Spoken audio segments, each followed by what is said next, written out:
Life expectancy in the U.S. ranks about 42nd worldwide, largely because 45 million Americans have no health insurance. The Japanese live about 5 years longer than us, but pay roughly half as much for health care, and this also affects the price they must charge for exports. We start tonight with news on the fight for the political heavyweight championship of Washington, D.C. On the line, the future of the American economy and control of D.C. in the meantime. Introducing the combatants. In the blue corner, fighting for the Democrats, fresh off his first 100 days as president, entering the ring with a ready 66% approval rating, we have Barack Obama. When it comes to health care spending, we are on an unsustainable course that threatens the financial stability of families, businesses, and government itself. Getting health care costs under control is essential to reducing budget deficits, restoring fiscal discipline, and putting our economy on a path towards sustainable growth. Reform is not a luxury that can be postponed, but a necessity that cannot wait. Now we should introduce the president's opponent for this match. Deep inside the stimulus bill, Congress buried an innocent-sounding board, the Federal Coordinating Council for Comparative Effectiveness Research. It's not so innocent.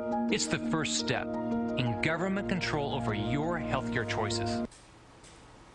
Actually, it's not at all the first step in anything like that. But what is more important than what this ad is making up about what happens to be totally run-of-the-mill comparative effectiveness research in the health sector, beyond what they are making up about that, is the importance of the guy who is making the allegation. The man who's in these ads, his name is Rick Scott. He highlights himself by name there in the ads, you can see. He's George W. Bush's former partner in the Texas Rangers.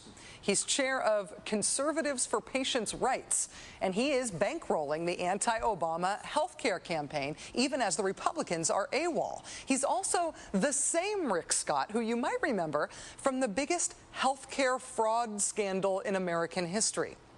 In 1997, Rick Scott was forced out as head of the biggest hospital chain in the country amid a burgeoning number of criminal investigations. Scott's company ended up getting totally nailed for committing Medicare and Medicaid fraud. They paid the largest fine ever paid to the government. They paid a fine of $1.7 billion. Rick Scott himself never went to prison. He, in fact, made off with about a $10 million golden parachute, even as he was being forced out. And now he is spending some of his massive personal wealth to make himself the leader of the opposition to President Obama's efforts to reform health care. Having Rick Scott as your spokesman against health care reform is like having an E. coli bacterium as your spokesman against hand washing. And the president's main opposition appears to be a man who is the poster child for greed and fraud in American corporate health care.